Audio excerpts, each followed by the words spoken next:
지방의 한 쉼터에서 연락이 온 것은 입동이 지난 어느 날이었습니다. 서둘러 집을 나선 저를 장모님께서 엘리베이터 앞까지 쫓아온 날이었죠. 요즘 찬바람 쌩쌩인데 왜 그러고 나가? 밖에서 일하는 사람 목이 그렇게 허전하면 되겠어? 저 목도리 해주시려고 일부러 여기까지 나오신 거예요? 우리 아들 내가 안 챙기면 누가 챙긴다고. 따뜻하게 다녀. 우리 집 가장인데 행여라도 아프면 안 되지. 감사합니다, 어머님. 아침잠이 많은 아내는 아직 이불 속인데 장모님의 그 마음의 온도가 제 마음도 데우는 것 같았어요. 그렇게 기분 좋게 시동을 걸고 출발하던 찰나 어느 지방의 지역 번호로 전화가 걸려왔죠. 별다른 생각 없이 전화를 받으며 지하 주차장을 빠져나가던 저는 불쑥 튀어나온 이름 하나에 벼락이라도 맞은 듯이 그 자리에서 급정거를 하고 말았습니다. 안녕하세요. 혹시 이훈 씨 되시나요? 네, 제가 이훈입니다. 어디신가요? 안녕하세요. 저는 꽃망울 쉼터 복지사 한지원이라고 합니다. 혹시 서인선 씨 아드님 되시나요? 저는 믿기지 않아 되물었어요. 제가 그 이름을 마주한 건 십수년 만의 일이었으니까요. 죽기 전 그 이름을 다시 들을 일이 있을까 싶었거든요. 누구라고 하셨습니까? 서인자, 선자, 선인선 씨요. 서인선 님이 저희 쉼터에 와 계세요. 도움을 청할 다른 가족이 있느냐 물었더니 아드님 번호를 알려주시던데 번호가 바뀌었을지도 모르겠다고 하시더라고요. 이훈 씨 맞으신가요? 그 연락은 틀림없이 그 여자로부터 온 것이었습니다. 복지사가 난처해하는 제게 한 번만 찾아와 달라 청하더군요. 처음엔 거절했어요. 저는 그곳을 갈 이유가 없었으니까요. 하지만 반복된 청을 듣고 있자니 문득 궁금해지더라고요. 지금까지 뭘 하고 살았을까? 대체 어떻게 지냈길래 쉼터에 있을까 하고요. 제 눈으로 확인하고 싶었습니다.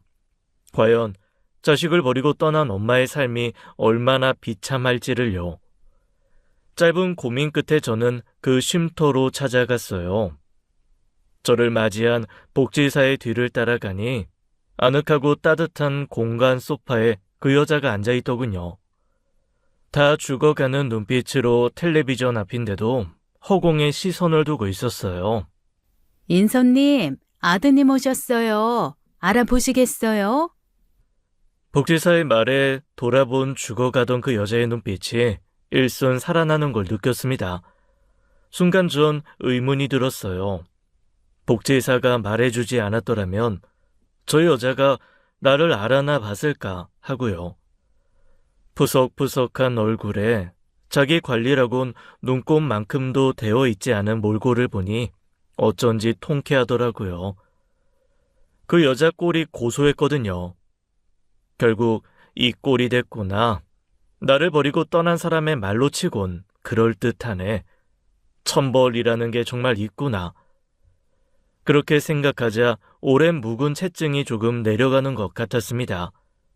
그런데 그 감정은 오래가지 않더라고요. 이상하게 점점 불쾌해졌거든요. 아닌데요. 그런 감정을 느낀 순간 저도 모르게 불쑥 그런 말이 튀어나와 버렸어요. 예? 저희 어머니 아니라고요. 하지만 어제는 분명히 이훈 씨라고. 제가 이후는 맞고 그 핸드폰 주인도 맞는데요. 저분은 제 어머니가 아니세요. 모르는 사람이에요. 일부러 그렇게 말하면서 그 여자를 바라보았습니다. 슬며시 달뜬 표정으로 저를 반기려던 여자의 얼굴에 절망이 내려앉은 순간 저는 그 순간을 기다려왔다는 걸 알았어요. 그 여자가 뭐라고 입을 벌리려고 하는 순간 재빨리 그 자리를 피해 나와버렸죠. 오래된 쓰레기 봉투를 열어본 것처럼 속이 불쾌하게 울렁거리면서도 헛웃음이 나오더군요. 어떤 기분이었을까요? 자기가 버린 자식에게 버림받고 외면받은 기분이요. 저만큼이나 비참하고 절망적이고 서러웠을까요? 그때였어요. 그 여자가 달려나와 제 팔을 붙든 겁니다. 훈아, 가지 마라. 응? 가지 마. 나 좀 봐줘. 정말 비참하기 짝이 없는 몰골이었습니다. 제 팔을 붙들고 애원하고 호소하고 있었어요. 어리석게도 순간 흔들릴 뻔도 했죠. 그때 그 뒤로 중학생쯤 되어 보이는 아이 하나가 모습을 드러내더라고요. 그 순간 찰나의 연민마저도 연기처럼 사라지는 걸 느꼈습니다. 그리고 그 자리엔 다시 증오와 원망이 찼죠. 저 아이는 알았을까요? 자신과 달리 나는 한 번도 엄마에게 사랑을 받지 못하고 자랐다는 걸 말이에요. 행! 빨리 안 일어나? 아침부터 짜증나게 하지 말고 빨리 일어나라고. 할머니 오시기 전까지 일어나서 깨끗하게 씻고 있으라고 했지? 아버지가 없는 아침이면 엄마는 늘 귀청이 떨어질 듯한 목소리로 저를 깨웠습니다. 그 목소리에는 짜증과 분노가 섞여 있었고 저는 대부분의 아침을 비난과 함께 시작했죠. 제가 기억하는 한 6살 때부터 쭉 그랬어요. 아마 기억하지 못하는 그 이전에도 크게 다르지 않았겠죠. 아유, 진짜 놓친네. 누가 반긴다고 여기까지 꾸역꾸역 온다고 난리야. 아주 하나 있는 며느리 매달 일을 못 시켜서 안달이지. 그렇게 보고 싶어 죽을 아들이면 끼고 살지 뭐하러 장가를 보냈대? 어? 뭐하러 장가 보내서 나까지 이 고생을 시키냐고. 한 달에 한 번 시골에 계신 할머니가 오시는 날이면 엄마의 짜증은 극에 달했어요. 전날부터 집안을 꼼꼼하게 쓸고 닦고 저도 때를 빼고 광을 내야 하는 날이었죠. 그땐 엄마가 너무 힘들어하니 할머니가 대단한 구박이라도 하는 줄 알았습니다. 하지만 지금 돌이켜보면 대단한 시집살이를 시키는 것도 아니었어요. 오히려 돌아가신 할아버지께서 남긴 재산을 알뜰히 쓰시며 살림에도 많은 도움을 주셨죠. 한 달에 한 번 찾아와 하룻밤 머물고 가는 게 고작이었죠. 그럼에도 엄마는 몸매 망가질까봐 낳고 싶지 않았던 아이를 억지로 낳게 했다는 이유로 할머니를 처음부터 끝까지 싫어했습니다. 할머니가 주신 용돈 봉투는 꼬박꼬박 받아 챙기면서도요. 엄마는 아버지가 대단한 자산가 집안의 맞이라고 생각했었대요. 작정하고 꼬셔서 결혼을 한 건데 알고 보니 그리 대단한 것도 없는 실체의 실망이 컸던 거죠. 맞이이지만 그 재산은 홀어머니가 다 쥐고 있었던 거예요. 그러니 할머니 눈치를 살펴야 했던 거죠. 게다가 착한 아버지는 맞이라고 해서 고모들보다 더 많은 재산을 욕심낼 사람도 아니었어요. 그게 자라면서 어른들 이야기를 엿듣다 알게 된 거예요. 대부분은 시도 때도 없는 엄마의 불평불만으로 알게 된 사실이었죠. 굳이 어린 제가 듣지 않아도 될 이야기들까지요.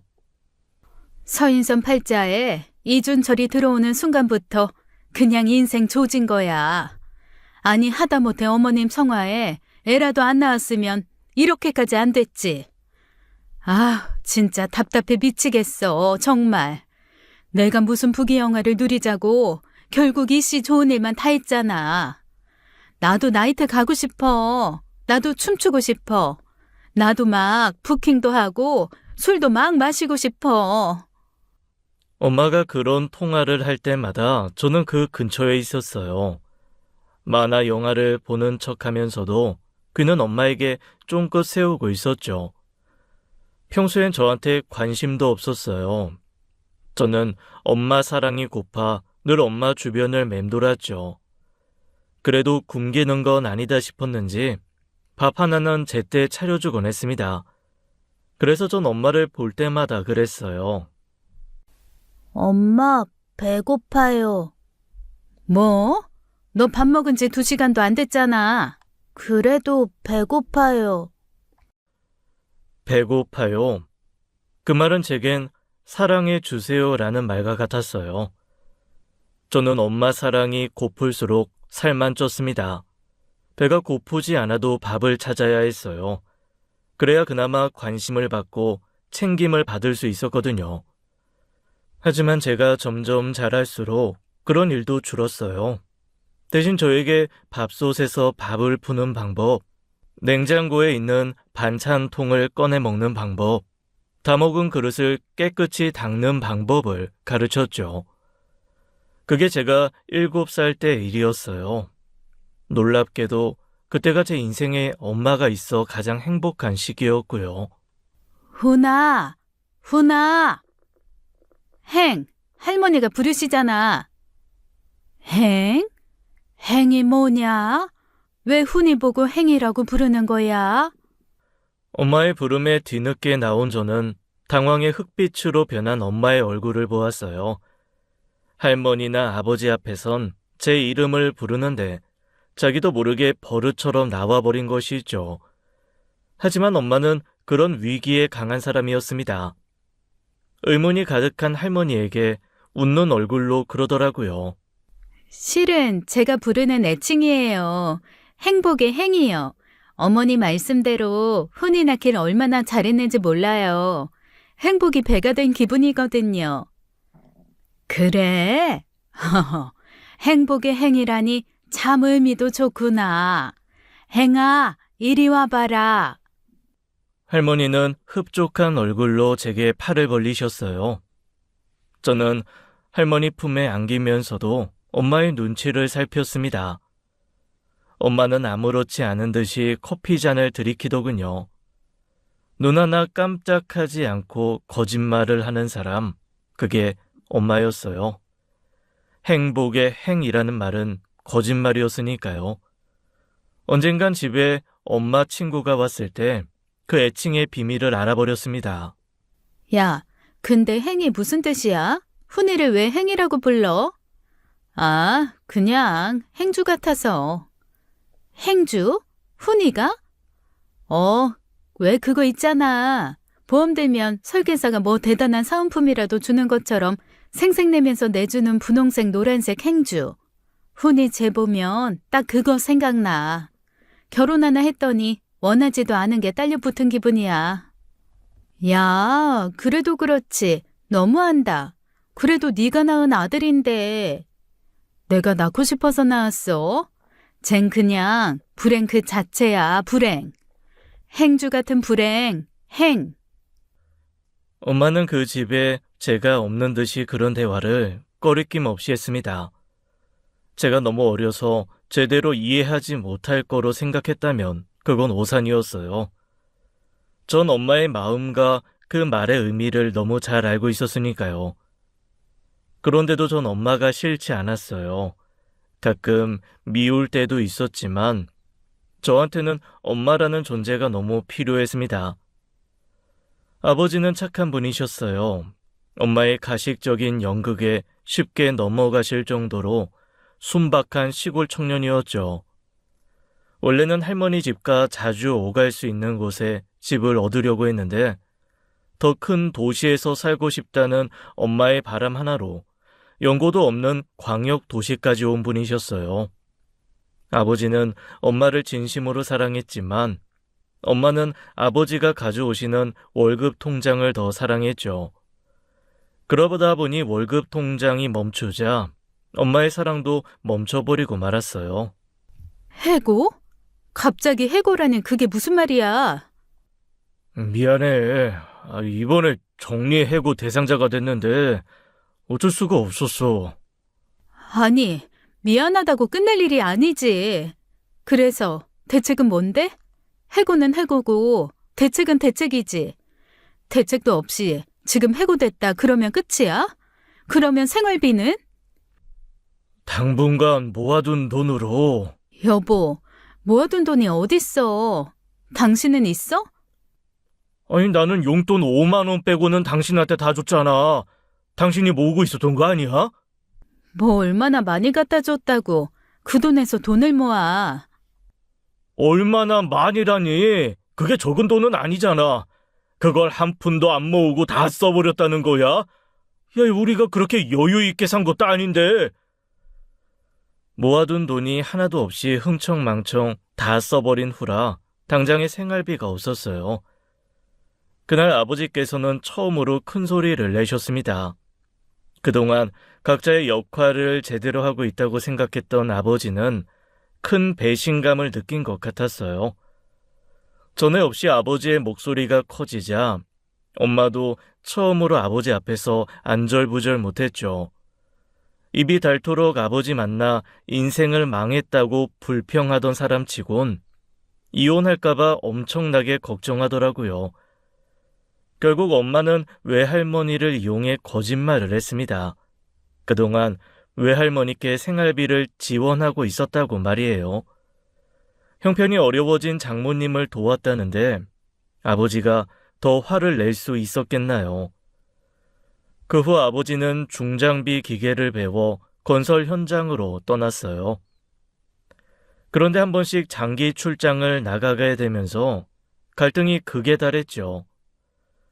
하지만 아버지 월급 통장에 입금 내역이 찍히자 그 갈등도 눅 놓듯 사라지더라고요. 그리고 아버지가 없는 자유를 엄마는 마음껏 누렸어요. 야, 너 그렇게 야식꾸리한 옷 입고 나이트 가도 되겠어? 야, 나도 숨 좀 쉬고 살자. 이제 좀 사람 사는 것처럼 사는데 자꾸 초칠래? 그리고 뭐 나만 가냐? 너도 가잖아. 나는 공인 노처녀라 걸리는 게 하나도 없네요. 근데 넌 애 엄마의 기혼이잖아. 그러다 훈이 아빠 알게 되면 어쩌려고? 지방 가 있는 사람이 어떻게 알아. 훈이한테 시켜놨어. 준철 씨한테 연락 오면 몸 안 좋아서 잠들었다고 하라고. 참 잘하는 짓이다. 놀러 간다고 자식한테 거짓말까지 시키고.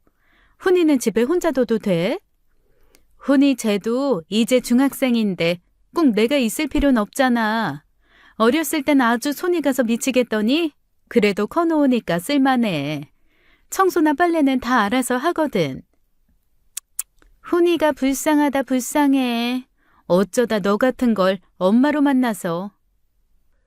얼핏 듣기로 아버지의 월급은 이전 회사에 다닐 때보다 훨씬 더 늘었다고 했었어요. 그건 아버지께서 하루빨리 돈을 모아 다시 정착하기 위한 노력이자 발악이었습니다. 늘어난 생활비와 자유시간에 행복한 건 엄마뿐이었어요. 아버지가 없으니 저를 홀대하고 괄시하는 일이 늘어서 저도 좋지 않았고요. 제게 거짓말을 시키고 밤늦게 들어오는 날도 부지기수였죠. 짙어지는 화장과 점점 짧아지는 치마, 담배 냄새가 나기도 했었어요. 엄마가 행복해지면 행복해질수록 저는 더 불행해지는 것만 같았습니다. 그렇다고 아버지께 대놓고 이야기를 할 수는 없었어요. 저 때문에 부모님이 싸우고 아버지께 일렀다고 혼나기만 할 테니까요. 저만 참고 견디면 주변에서 기웃거리던 불행도 금방 멀어질 거라고 생각했는데 그건 어린 저의 착각이었습니다. 어머, 미쳤나 봐. 왜 여기까지 따라와? 어차피 애 아빠도 없다며. 아이, 잠깐만 들어가자, 잠깐만. 애 아빠는 없어도 애는 있어. 얼른 가. 안 돼. 아이 참, 헤어지기 싫어 그렇지. 아니 정말 왜 이래. 간지러워. 그때 저는 복도식 아파트에 살았었어요. 복도로 창문이 난 방은 제 방이었죠. 두 사람이 소리 죽여 나누는 목소리가 숨소리도 빠짐없이 닫힌 창문으로도 들어왔습니다. 그럴 때면 저 역시 숨소리도 내지 못했어요. 행여 제가 그걸 듣고 있다는 걸 들키기라도 할까 봐서요. 엄마는 결국 그 남자를 집으로 들였습니다. 그건 처음 있는 일이었어요. 방문 밖으로 숨죽인 웃음소리가 오고 갔고 엄마는 슬쩍 제 방문을 열어 제가 자는지 확인했죠. 그런데 불행히도 그 장면을 아버지가 직접 목격하고 만 거예요. 왜 하필 아빠가 그날 연락도 없이 찾아왔을까요? 어렸을 땐 우연이라고 생각했는데 제가 어른이 되어 보니 그런 우연이 많진 않더라고요. 어쩌면 어머니가 달라졌다는 걸 눈치챈 아버지가 불안을 확인하기 위해 온 것일지도 몰라요. 훈이 아빠! 당신 뭐야? 당신이 정리해고당에 포크레인이나 몬다던 그 능력 없는 애비구만. 뭐야? 당신 말 다 했어? 당신이 나 몰라라 해서 차갑게 식음 당신 마누라 따뜻하게 대어준 게 난데 고마워해야 하는 거 아니야? 이 자식이! 그렇게 시작된 소란을 문틈으로 지켜본 저는 그저 아무것도 못하고 덜덜 떨기만 했습니다. 주먹, 다짐, 고성, 경찰, 그런 것들이 한데 모여 끔찍한 밤이었어요. 나중에 아버지가 저를 앉혀두고 묻더라고요. 훈아, 혹시 집에 엄마가 다른 남자 데리고 온 적 있어? 아니요. 그럼 엄마가 밤마다 나가는 거 알고 있었어? 그건 대답하지 못했습니다. 거짓말을 하고 싶지도 않았고 엄마의 적이 되고 싶지도 않았으니까요. 하지만 아버지의 슬픈 표정을 보니 차마 침묵만 지킬 수는 없었어요. 네, 자주 나가셨어요. 아빠가 전화했을 때 잠들었다고 했을 때도 엄마 집에 없었던 거야? 네, 훗날 저는 한동안 그때의 그 솔직함을 후회했습니다. 오랫동안 자책하고 힘들어했어요. 절대 엄마를 버릴 수 없을 것 같았던 아버지는 이혼을 결심했거든요. 제가 솔직하지 않았더라면 두 분이 이혼도 안 하셨을 거고 저와 아버지에게도 그만한 불행이 찾아오지 않았을지도 몰라요. 이혼은 생각보다 순탄했습니다. 엄마는 차라리 잘 됐다고 기다렸다는 듯이 더 세게 나갔거든요. 그 태도에 더 많은 상처를 받은 건 아빠였어요. 당연하게도 엄마에게 저는 고려 대상도 아니었습니다. 아버지가 일을 하시면서 저를 키울 수가 없으니 자연히 할머니 집에 맡겨지게 됐어요. 그런데 이혼한 지 반년도 안 돼 아버지께서 사고로 돌아가시고 말았어요. 밤새 술을 마시고 발을 헛디뎌 일어난 추락사고였죠. 오로지 가정을 위해 불철주야 노력하시던 아버지께서는 이혼 후에도 배신감에 무척 고통스러워 하셨거든요. 할머니는 저를 껴안고 매일 우셨어요. 자기가 사람을 잘못 봤다. 여우한테 홀라당 속아 넘어가 귀한 아들을 잃었다고요. 그런데 아버지의 장례식이 끝난 지 2주 만에 엄마가 할머니 집으로 찾아온 게 아니겠어요. 네가 여기가 어디라고 찾아와? 네가 감히 어떡해? 어머니, 저 훈이 찾으러 왔어요. 제가 훈이 엄마잖아요. 언니, 정말 뻔뻔하네. 바람 피워 이혼할 때도 뒤도 안 돌아보고 훈이 두고 갔다는 사람이 이제 와서 엄마 노릇하겠다? 누굴 장님으로 하는 거야? 그 시커먼 속내가 안 보일 줄 아느냐고. 훈이한테 상속된 준철이 재산 노리고 온 거잖아. 마음대로 생각하세요. 다들 뭐라 하시건 훈이는 내 자식이고 제가 훈이 엄마예요. 그리고 훈이 아빠가 뭐 대단한 재산 남겼겠어요? 저랑 이혼하면서 남은 재산 빤한데. 이제라도 저 불쌍한 내 새끼 엄마 노릇 좀 하려고 하는데 방해하실 거예요? 누구 마음대로? 절대 안 돼. 훈이는 내가 키운다. 애 두고 남자나 만나고 다니는 너 같은 여시 같은 것한테 내 귀한 손주까지 뺏길 수 없어. 할머니와 고모들이 합세에 절대 보내지 않으려고 했지만 친권의 힘이 세더라고요. 물론 제 의사도 반영된 일이었습니다. 저는 그래도 엄마가 좋았어요. 사랑받은 기억이 없어서 그랬는지 모르겠습니다. 이제라도 엄마 노릇하고 싶어 왔다는 그 말에 넘어갈 만큼 어리기도 했어요. 친구들 앞에서도 할머니랑 사는 것보다 엄마랑 사는 게 덜 부끄럽기도 했으니까요. 그렇게 함께 살게 된 엄마는 태어나 처음으로 저를 정말 따스하게 대해주셨습니다. 저를 행이라고 부르지도 않았고 야단치며 깨우지도 않았어요. 배가 고프다고 하지 않아도 먼저 이것저것 챙겨주는 모습을 보며 저는 사랑받고 있다는 착각을 했습니다. 어떻게 해서든 엄마 곁에서 함께 살고 싶었어요. 만약 엄마가 돈 때문에 나를 원하는 거라면 얼른 커서 엄마한테 돈을 벌어다 주고 싶었죠. 하지만 그 행복은 오래가지 않았습니다. 마치 신기루처럼 사라져버렸어요. 엄마, 어디 가요? 내가 말 안 했나? 엄마 일 있어서 며칠 집 비울 거거든. 너 밥도 할 줄 알잖아. 이 돈 가지고 가서 라면 사서 밥이랑 같이 먹어. 언제 오는데요? 일주일 뒤? 일주일이나요? 저 혼자 있기 무서운데. 무섭긴. 너 나이가 몇인데 그게 무서워? 누가 찾아오거든 그냥 없는 척해.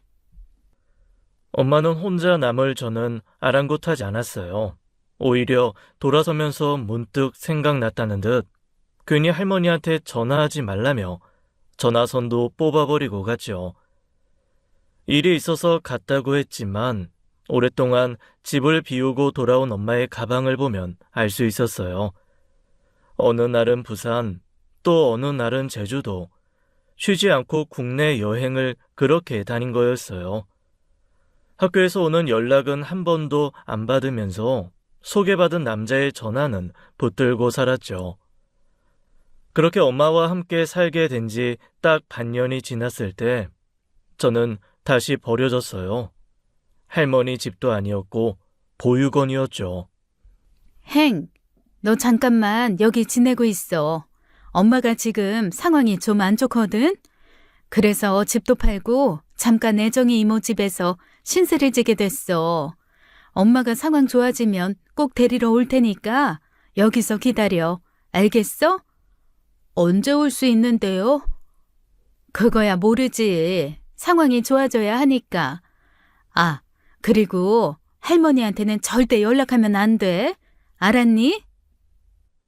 그때는 엄마가 왜 그렇게 할머니한테 연락하지 말라고 하는지 몰랐어요. 순진했던 저는 엄마 말을 잘 들으면 언젠간 다시 엄마와 살 수 있을 거라고 믿었죠. 하지만 그 후로 그런 일은 없었습니다. 가끔 연락이 오긴 했는데 그때마다 상황이 여의치 않다, 돈이 없다고 말씀하셨죠. 나중에야 안 사실인데 저를 데리고 오면서 아버지의 상속 재산을 멋대로 다 썼더라고요. 물론 어른이 된 저라면 충분히 예상했을 일이었지만요. 그뿐만이 아니었습니다. 애틋한 할머니 마음을 이용해 매달 양육비도 받았더라고요. 애석하게도 그건 아주 나중에 알게 된 사실이었어요. 엄마가 재혼했다는 이유로 할머니께 저를 보여주지도 만나게 하지도 않았으니까요. 엄마를 다시 만나게 된 건 제가 성인이 된 후였어요. 고등학교에 올라간 이후로는 드물게 오던 연락마저 끊겼죠.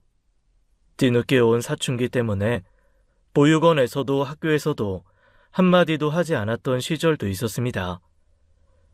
그럼에도 엄마에 대한 원망보다는 그리움이 더 컸어요.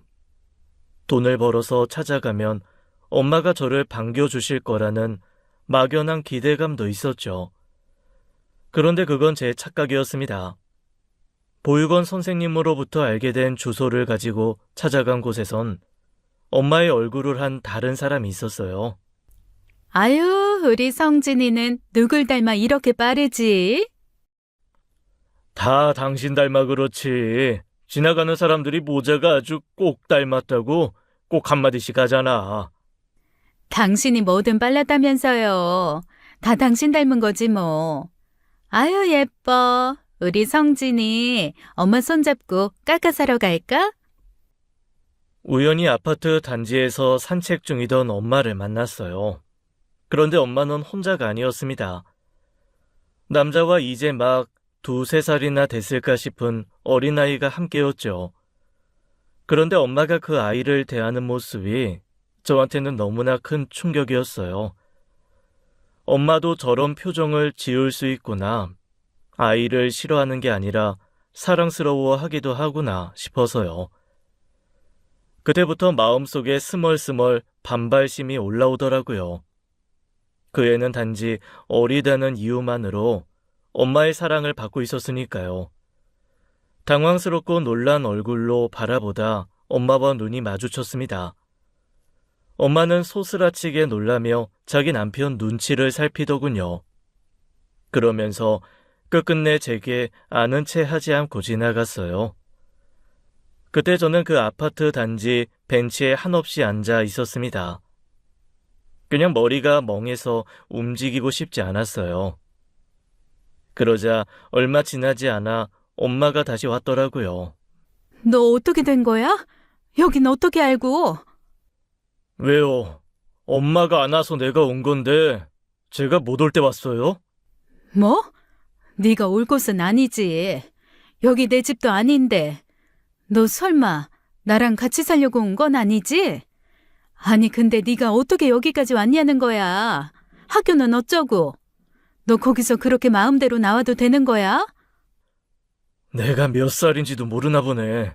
저 고등학교 졸업하고 성인이에요. 거기 있고 싶어도 못 있는다고요. 연락 못 받으셨어요? 그래서 저 나온다는데도 안 오신 거예요? 뭐? 네가 벌써 20살이나 됐단 말이야? 아무튼 여긴 안 돼. 여기 이렇게 함부로 찾아오면 안 되는 곳이라고. 그 아이, 그 성진이라는 아이요. 뭐? 그 순간 엄마의 얼굴에 두려움이 스쳤습니다. 엄마가 저 없이 만들어 놓은 행복이라는 견고한 성을 제가 부숙이라도 할까봐 겁을 내는 것 같았어요. 그 아이, 설마 엄마가 낳았어요? 그래, 내가 낳았어. 그래서 뭐? 이훈, 너 설마 아니? 허튼 생각하지 마라. 네가 내 앞에 나타났다고 해서 달라질 건 없단 소리야. 데리러 오신다면서요. 사정이 나아지면 다시 같이 살자고 했잖아요. 사정이 나아지지 않았어. 보면 몰라? 내가 재혼해서 전 남편 자식까지 끼고 살아야 하니? 그걸 받아주는 멍청한 남자가 어딨겠어? 전 남편 자식이 아니라 엄마 자식이잖아요. 그 말이 목구멍에서 차마 나오지 않더군요. 기가 막히기도 했지만 비참했어요. 엄마는 갑자기 지갑을 열어 제게 10,000원짜리 몇 장을 건넸습니다. 일단 이거나 가지고 가. 그리고 절대 여긴 찾아오지 마. 알겠니? 제발, 제발 좀 부탁하자. 나도 좀 평범한 집안에서 평범한 여자로 좀 살자. 응? 너도 이제 다 컸잖아. 엄마 손 필요할 때도 아니잖아. 제발 훈아. 허탈하고 비참한 기분으로 10,000원짜리 지폐를 든 엄마 손을 내려다보았습니다. 엄마 손이 덜덜 떨리고 있었어요. 그 순간 깨달았죠. 엄마한테 저는 여전히 불행이구나. 느닷없이 찾아온 지옥이구나. 제가 돈을 받지 않자 제 주머니에 억지로 돈을 쑤셔 넣더라고요. 그때 머리 위에서 목소리가 들렸어요. 여보! 여보 지금 뭐해? 남자가 베란다에서 보고 있었던 거예요. 그러자 당황한 엄마가 그러더군요. 어? 아니. 이 사람이 길을 좀 물어서. 아는 사람 아니야? 무슨 모르는 사람이야. 아무 사이가 아니라고요? 모르는 사람이라고요? 확인 사살이라도 하듯 되물었지만 엄마는 제발 좀 가만히 있으라는 듯 얼굴을 찌푸리며 저를 지나쳤습니다. 머리 위에 남자는 여전히 저희를 내려다보고 있었고요. 그래서 저는 엄마와 반대 방향으로 발걸음을 옮겼어요. 그리고 결심했죠. 나는 이제 엄마도 없다. 나는 고아다라고요. 평범한 가정에서 평범한 여자로 살아봤으면서 엄마 손이 필요할 때 한 번도 엄마 손을 내어준 적도 없으면서 엄마는 마치 한 번도 살아본 적 없는 삶을 이제야 쥐어본 사람처럼 굴더라고요. 다 자라고 나서야 비로소 엄마의 뒷모습을 쫓던 것을 그만둘 수 있었어요. 그제 아버지와 제가 얼마나 비참하게 엄마한테 외면당하고 버려졌는지 깨달았죠. 그게 너무 괴로워 아무도 없는 공원에 주저앉아 목 놓아 울었습니다. 근데 무슨 운명의 장난인지 누구도 잡아주지 않을 것 같았던 제 손을 잡아준 사람이 나타난 거예요. 아유, 왜 그래? 대체 무슨 일이길래 그렇게 서럽게 울어? 괜찮아, 괜찮아. 그분은 일면식도 없던 저를 안아주시며 달래주셨어요. 그러고 보니 저는 누구 앞에서 그렇게 서럽게 울어본 적도 없었습니다. 상처받은 마음을 위로받는다는 게 어떤 건지 그때 처음 알게 되었어요.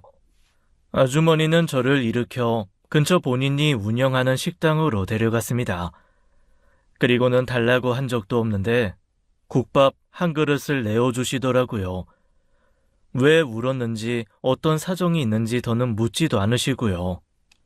밥 좀 먹어. 속을 따뜻하게 데우면 울적한 마음도 더 나아질 거야. 내가 그렇게 오래 산 건 아니어도 세상에 그렇게 우울한 일만 있는 것도 아니란 건 알아. 이런 일 때문에 못 살겠다 싶다가도 저런 일 때문에 살만하다 싶을 때도 많은 게 인생이야. 앞으로 여러 날 흘린 눈물 오늘 하루로 퉁쳤다고 생각하고 먹어봐. 어서. 아무것도 먹고 싶지 않았는데 국밥 한 그릇을 뚝딱 비우니 거짓말처럼 우울한 마음이 가라앉더라고요. 그때 먹은 눈물의 국밥은 확실히 제 마음을 따뜻하게 데워주었어요. 그리고 영원히 꺼지지 않는 불씨처럼 가슴에 남아 지금도 그 온기로 살고 있습니다. 그분께서 제 생명의 은인이나 다름없는 거예요. 그 후로 저는 우울하고 울적할 때 사람의 정과 온기가 필요할 때마다 그곳을 찾았어요. 그러다 우연히 아주머니 일을 돕던 따님과 연이 닿았고 결국 결혼까지 하게 되었습니다. 처음엔 제가 너무 보잘것없는 사람이라 연애하는 것도 조심스럽고 죄송했는데 아주머니께서 그러시더라고요. 돈 많은 거, 좋은 학교 나오는 거, 인물 좋은 거, 그런 거 내세우기 좋은 훈장일 순 있지만 그게 사람을 들이는데 전부는 아니야. 나는 훈이 네가 어떤 사람인지 잘 아니 우리 윤이 하나도 안 아까워. 절 얼마나 아신다고요? 알지. 꼼수 안 부리고 성실하게 출근하는 것만 봐도 그래. 여기 앉아있으면 일 가기 싫다. 주식으로 돈 좀 벌고 싶다. 로또나 됐으면 좋겠다 하고 불로소득 바라는 사람들이 얼마나 많은데. 사람이 유행만 쫓다 보면 결국 주저앉게 되기 마련인데 훈이 너는 그런 게 없잖아. 그리고 차림새 보면 허튼데 돈 쓰는 것도 아니지. 너 일전에 데려온 그 회사 사람들이랑 얘기하는 거 보면 어른 공경도 잘하고 남 흉보는 거 한 번 들은 적도 없어. 그걸 다 듣고 계셨어요? 그럼 내가 신경 안 쓰는 것 같아도 손님들한테 항상 눈과 귀를 열어놓고 있는데 그 정도도 모를까 봐. 그거면 됐어.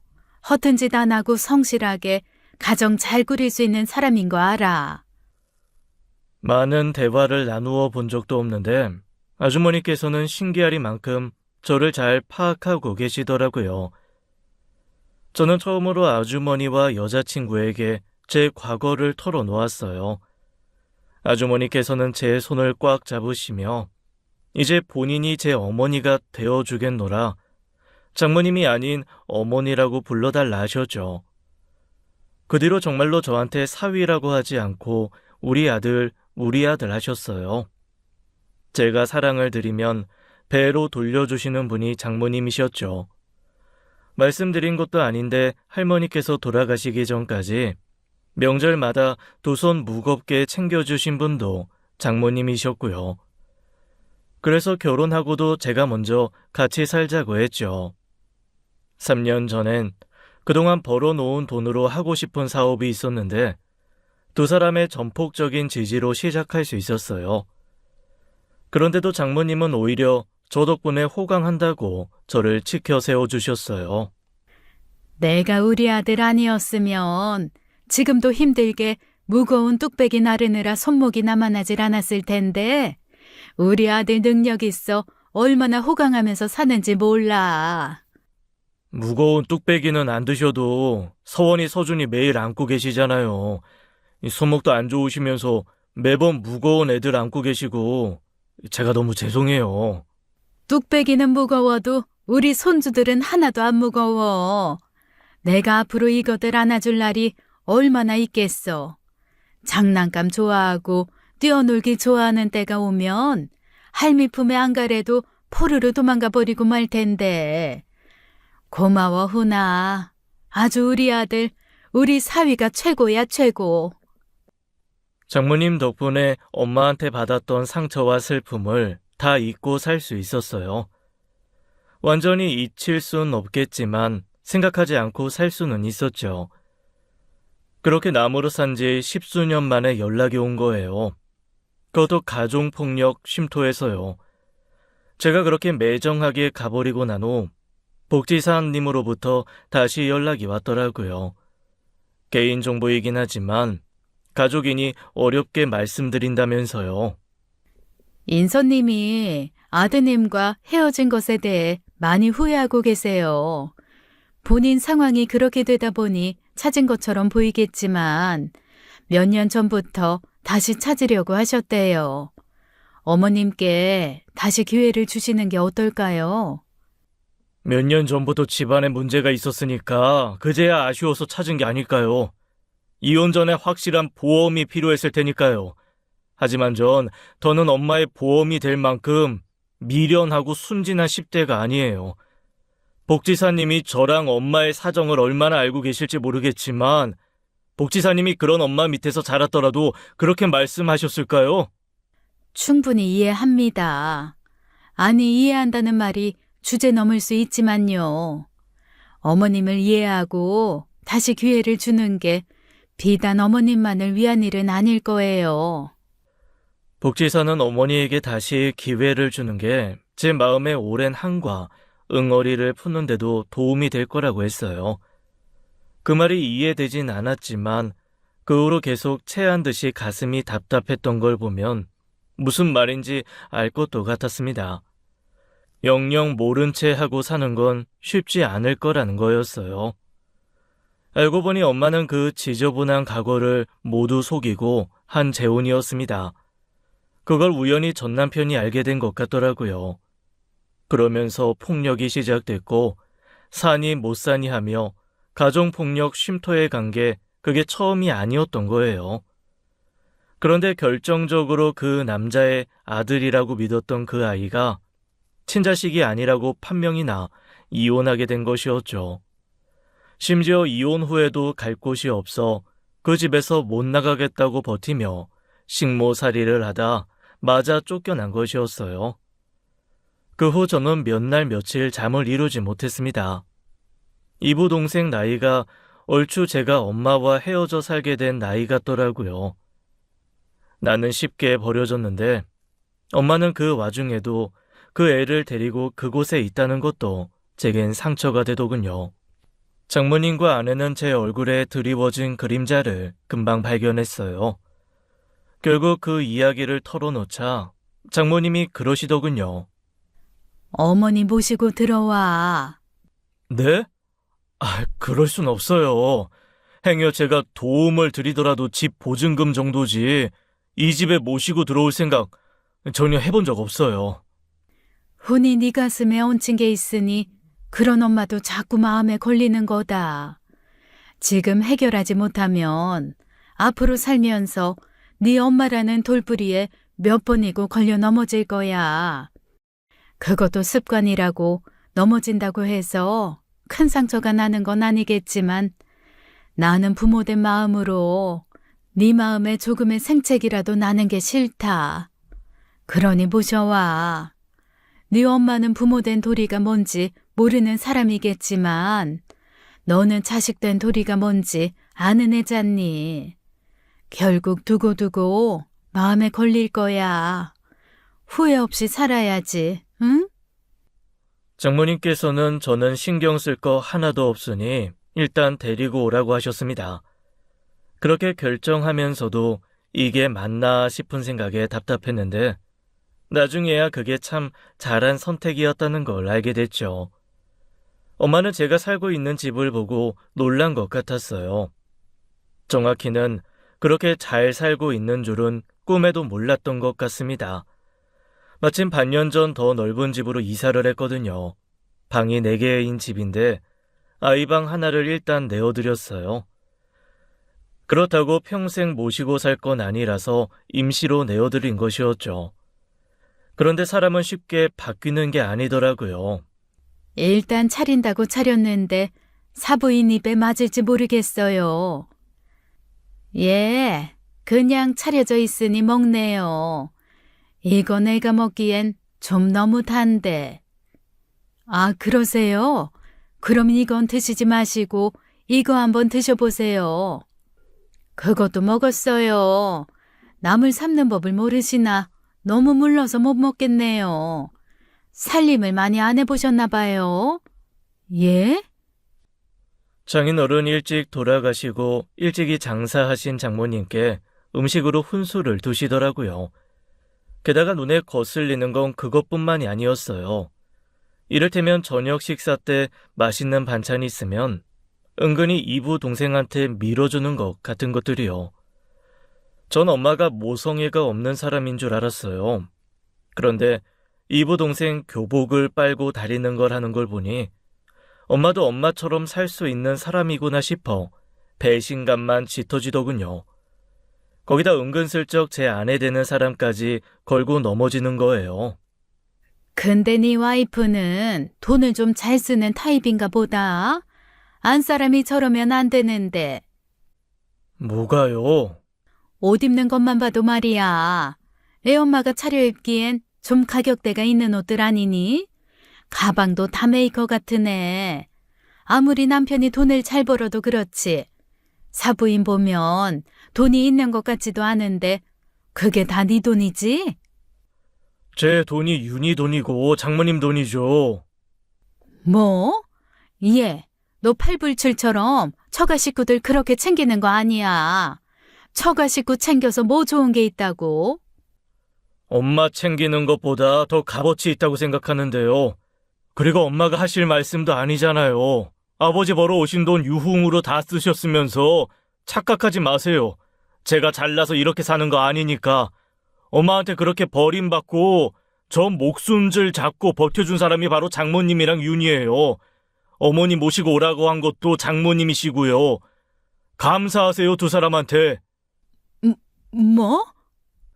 그냥 인간으로서 느끼는 연민을 느낀 거지 엄마한테 대단한 정이 남은 건 아니었어요. 엄마가 제 앞에서 그런 말을 하면 저도 듣고만 있진 않았습니다. 그러자 엄마도 제 눈치를 살피며 말조심하는 것 같더라고요. 하지만 천성이 남다른 사람이 조심한다고 해서 뭐 달라졌을까요? 그렇게 한 달 정도 지났을까 아내가 난처한 얼굴로 그러는 거예요. 저기, 여보, 어머님이 말이야. 왜? 무슨 문제 있어? 그게 방을 하나만 더 내달라고 하시네. 성진이 중학생인데 그래도 방 하나는 따로 내어줘야 하지 않겠냐고. 사춘기인데 엄마랑 같이 방 쓰는 건 자존심도 상할 것 같다고. 뭐? 어이가 없네. 그렇게는 못한다고 말씀드릴 테니까 신경 쓰지 마. 그리고 성진이 용돈 문제도 좀 해결해야 할 것 같은데. 용돈? 무슨 용돈? 엄마는 당신한테 말하지 말랬지만 아무리 봐도 좀 너무하다 싶어서 엄마가 성진이 용돈하라고 몇 번 줬었나 봐. 그 돈이 적은 것도 아닌데 금세 다 썼는지 당연하게 엄마한테 돈 달라고 하는 거 있지? 성진이가? 가지가지하네 진짜. 당신 그런 일 있으면 바로바로 이야기해. 어머니가 뭐라고 하시던 나한테는 말하라고, 어? 미안해. 그래도 당신 어머니인데. 여보, 나한테는 한 번도 내 엄마인 적 없던 그 여자나 인정하고 싶지도 않은 이부 동생보다는 당신이랑 어머니가 내 진짜 가족이야. 내 가족 불편하게 하는 건 절대 못 참아. 애초에 난 이 집에 들이고 싶지도 않았다고. 전 그 길로 엄마한테 가서 엄마 신세가 어떤 신세인지 똑바로 알려드렸어요. 그대로 뒀다간 이 집 주인 행세라도 할까 싶은 마음이 들었거든요. 방 하나 더 달라고 했어요? 응? 성진이 이제 공부도 해야 하고 아무래도 방은 따로 있는 게 좋지 않을까? 방 맡겨놨어요? 이 집 사는데 돈 보탰어요? 지금 그런 것까지 챙길 처지라고 생각하세요? 엄마가 뭔데 내 자식 방을 비워 엄마 자식 방 내달라고 해요? 뭐? 훈아, 무슨 말을 그렇게... 똑똑히 들어요. 여기 이 방도 엄마 방 아니에요. 내가 뭐 평생 엄마 모시고 살 줄 알아요? 지금 방 보고 있어요. 구해지는 대로 엄마 내보낼 거라고요. 그래도 자식 된 도리로 그만큼이라도 하려고 그 전까지만 이 집에 있는 거라고요. 뭐? 아니, 왜? 장모도 데리고 살면서 나는 이 집에서 쫓아내겠다는 거야? 장모님은 당연히 모셔야죠. 엄마한테 버림받은 저를 품어준 분이 장모님이신데 감히 누구랑 비교해요? 훈아, 내 이름이 훈인 줄은 아시네요. 왜요? 또 행이라고 불러보죠. 엄마 생애 최고 불행이라고 공공연하게 떠벌리고 다녔으면서 왜 이제야 훈이에요? 너 그걸 기억해? 왜 기억을 못해요? 성진이 제 나이 때까지도 나는 엄마한테 행이었는데. 야, 성진아, 너도 정신 똑바로 차려. 네가 뭔데 여기서 용돈 타령이야. 너는 나랑 아무것도 아니야. 그나마 넌 내가 가져본 적 없는 엄마를 가진 것만으로도 감사한 줄 알아. 나는 네 나이 때 보육원에서 자랐으니까. 그 애는 몰랐던 일인 듯이 놀라서 엄마를 쳐다보더라고요. 제가 생각하는 엄마와 그 애가 생각하는 엄마가 얼마나 다른지 알 수 있었죠. 엄마는 안절부절 못하면서 제 눈치를 살폈고 전 씩씩대며 방문을 닫고 나왔습니다. 장모님도 아내도 특별히 말리지 않고 지켜보기만 하더군요. 엄마 앞이라고 어린 이부 동생한테까지 유치하게 군 것 같아 조금 후회스럽긴 했지만 오히려 제가 지금 어떤 마음 상태인지 알 수 있었어요. 제법 어른답게 가장답게 살면서도 제 아내는 여전히 상처받은 유년 시절의 이훈이 살고 있다는 것을요. 그 뒤로 엄마가 살만한 원룸을 보러 다녔습니다. 그마저도 해주고 싶지 않았는데 그놈의 도리가 뭔지 그때까지만 해도 그 정도는 할 생각이 있었어요. 그런데 결국 엄마는 끝끝내 자기 주제를 모르고 기어이 선을 넘더라고요. 집에 중요한 계약 서류를 놓고 가는 바람에 점심을 먹고 잠시 집에 들른 날이었어요. 텔레비전 소리가 현관까지 들린 만큼 시끄럽더라고요. 그날 오후 집에는 엄마뿐이었습니다. 엄마는 제가 온 줄도 모르고 전화 통화를 하고 있었어요. 그것도 장모님 방에 들어가 스피커폰으로 말이에요. 엄마는 장모님 옷을 입어보며 거울 앞에서 패션쇼를 하고 있더라고요. 아유, 아무도 없으니 숨통이 트여. 훈이 그것 때문에 숨이 다 막힌다니까. 어렸을 땐 안 그러더니 아주 독해졌어. 너 그러다 아들 집에서도 쫓겨나는 거 아니야? 숨 막히게 하는 거 보면 아직도 너한테 앙심이 있는 것 같은데. 절대 못 나가지. 버티고 버텨봐야지. 이제 비빌 언덕은 여기밖에 없는데. 아닌 게 아니라 애가 돈 좀 버는 것 같더라고. 비위 좀 잘 맞췄다가 돈 몇천 정도 내어달라고 해야지. 아무리 엄마래도 훈이가 퍽이나 그러겠다. 너 훈이한테 어떤 엄마인지 몰라서 그래? 너 훈이 버렸잖아.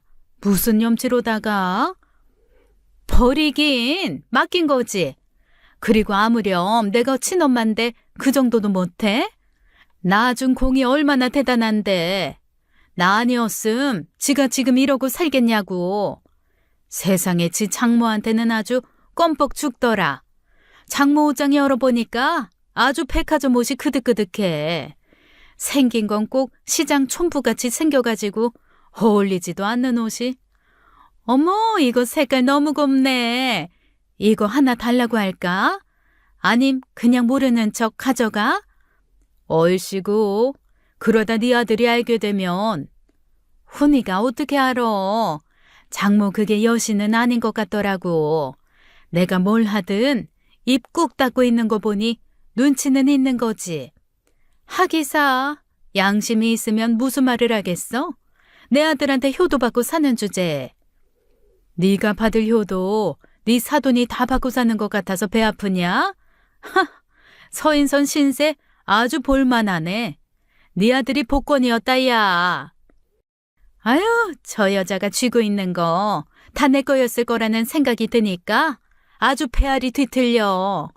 그 여자도 웃긴 게 찬란 사위라고 우리 아들 그러면서 살살거리고 챙기는데 아주 눈꼴 쉬어서 못 보겠더라. 아들은 무슨 아들? 쥐가 낳았나? 그리고 며느리란 건 어쩜 그렇게 센스가 없는지 지 엄마랑 훈이 뒤에 쏙 숨어서 며느리 돌이란 것도 모르더라. 걔 옷장은 더가관이야. 뭔 놈의 가방이 그렇게 많은지? 그것도 다 우리 훈이 등골에서 뽑아먹는 거 아니야.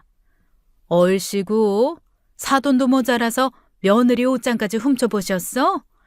야, 내가 보기엔 그나마 그 집에서 잘 붙어있는 것만으로도 네 아들이 대단히 참아주는 거야. 몸가짐 입 조심하고 조용히 있어.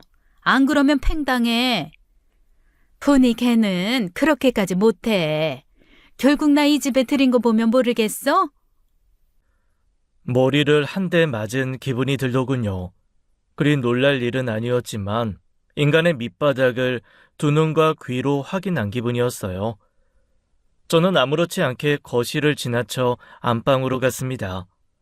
소리도 없이 나타난 제가 거울에 비치자 소스라치게 놀란 것 같았어요. 훈이 왔니? 네가 이 시간에 어쩐 일이야? 저는 대꾸도 하지 않고 안방에서 서류를 챙겨 나왔습니다. 그리고 시끄럽게 울리는 텔레비전을 끄고 한마디 말도 없이 나왔죠. 딱 거기가 제 한계라는 생각이 들었어요. 그래서 현관 앞에서 심호흡을 하고 다시 집으로 들어갔습니다. 그리고 엄마가 지내는 방으로 들어가서 가방에 짐을 다 우겨 넣었죠. 엄마와 이부 동생의 짐을 빠짐없이요. 훈이 너 지금 뭐 하는 거야? 이 집에서 나가세요. 나가라니. 대체 어딜? 안 돼. 절대 안 된다. 절대 안 나가. 나 갈 곳도 없어. 내가 아들 집 두고 어딜 나가? 그러거나 말거나 저는 짐가방을 챙겨 엄마 팔을 잡고 현관으로 갔어요. 엄마는 울면서 버텼고 저도 지지 않았습니다. 때마침 외출한 장모님과 아내가 들어와 그 광경을 보게 됐어요. 어머, 훈아, 왜 그래? 왜 그러는 거야? 저희 엄마 오늘 나갈 거예요. 어머니, 다시는 이 사람한테 문 열어주지 마세요. 그리고 윤희 너도 이전처럼 시어머니 없다고 생각하고 살아. 훈아, 이러지 마라. 내가 잘못했다. 내가 잘못했어. 사돈, 나 좀 살려줘요. 나 진짜 갈 곳 없어요. 여기 아니면 나 죽어요. 여기서 나가도 안 죽어요. 전처럼 시설 도움을 받든 어쩌든 알아서 사세요. 15살도 버려진 채 아득바득 살아냈는데 엄마라고 몹살이라는 법 없죠. 둘이 살기 어려우면 엄마 그 아들부터 보육원에 보내면 되겠네. 특기인데. 훈아, 이거 나. 훈아. 사돈, 윤희야, 뭘 보고만 있어. 잠깐만. 엄마, 저거 엄마 반지 아니야? 애들 아빠가 작년 생일에 사드린. 뭐? 그러네. 엄마는 그 와중에 장모님 반지까지 훔쳐 끼고 있었더라고요. 훔쳐 낄 생각은 아니었겠죠. 없는 틈을 타서 한번 해봤겠지만 차라리 잘 됐다 싶었습니다. 저는 엄마 손가락에서 장모님 반지를 빼서 드리고 힘으로 엄마를 끌고 나왔어요. 엘리베이터를 태우고 밖으로 나오는 동안 울고불고 동네 창피하게 굴었지만 아랑곳하지 않았죠. 창피한 것도 한 번이면 족하지. 같이 살다 보면 엄마 때문에 창피할 일이 너무 많을 것 같더라고요. 대로변까지 엄마를 끌고 가서야 저는 엄마를 놓았어요. 차가운 대로변에 덩그러니 선 엄마는 믿을 수 없다는 듯 저를 보더군요. 전 오히려 시원하고 상쾌한 공기에 머리가 맑아지는 것만 같았습니다. 아니지. 엄마한테 겁주려고 그러는 거지. 내가 그 알량한 정에 이끌려 잘못된 선택을 했어요. 애초에 엄마 같은 사람은 내 집에 들이는 게 아니었는데. 훈아, 이러지 마라. 내가 다 잘못했어. 너 어렸을 때 너 두고 간 거, 나 두고두고 후회하고 살았다. 앞으로 같이 살면서 너한테 못해준 거 다 해주고 싶은 마음뿐이야. 뭘 어떻게 해주실 건데요? 뭐? 엄마가 대체 나한테 뭘 어떻게 해줄 수 있는데요?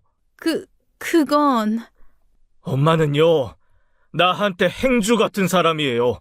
이제 좀 잊고 살만한 삶에 딸려온 불필요한 사은품 같은 행주. 훈아. 제발 다시는 찾지 마세요. 엄마 때문에 다시 불행해지고 싶지 않으니까. 다시 찾아오면 엄마가 제 상속분 멋대로 쓴 거, 할머니한테 사기쳐서 양육비 받아낸 거, 그거 소송 걸어 다 받아낼 거예요. 이 정도에서 끝내주는 걸 고맙게 생각하세요. 훈아, 제발 한 번만 용서해줘. 응? 엄마잖아. 훈아, 이훈. 전 냉정하게 돌아섰습니다. 제가 생각해도 신기하리만큼 아무런 생각도 들지 않았어요. 장모님과 아내는 저를 질책하지도 탓하지도 않았어요. 이제 더 쉬울 거야. 훨씬 더 가벼워졌을 거야. 너는 누가 뭐래도 할 만큼 했어. 반성 없는 사람에게 베풀 친절은 없단다. 장모님은 살아온 만큼의 알게 된 지혜를 알려주신 거예요. 밀어내고 떨어뜨려 놓을 때도 나를 위한 지혜가 있다는 걸 그런 식으로 알려주신 것이었죠. 장모님 말대로 하지 않았더라면 은근히 엄마한테 끌려다니며 돈을 썼을지도 모릅니다. 그저 외면했더라면 그래도 자식된 도리는 해야 하지 않았을까, 인간다운 후회를 했을지도 모르고요. 하지만 엄마를 집에 들이고 제 수준의 노력이라는 걸 하고 나니 그런 생각이 하나도 들지 않더라고요. 저는 엄마한테 할 만큼 했고 더는 혈육이라는 부질없는 정에 끌려다니지 않을 수 있게 되었어요. 저를 진정으로 위하는 사람들이 상처받지 않도록 제가 더 정신 차리고 살아야겠습니다. 앞으로도 엄마한테서 오는 연락을 받지 않을 생각이에요. 찾아오면 경찰을 부를 거고 내 가족들을 괴롭히면 다시 이사를 해서라도 굽히지 않을 겁니다. 엄마가 제게 얼마나 독한 면을 물려주었는지 똑똑히 보여줄 거예요. 지금까지 사연 읽어주는 남녀였습니다. 끝까지 함께 해주신 여러분 감사드리며 저희는 다음 사연으로 돌아올게요. 감사합니다.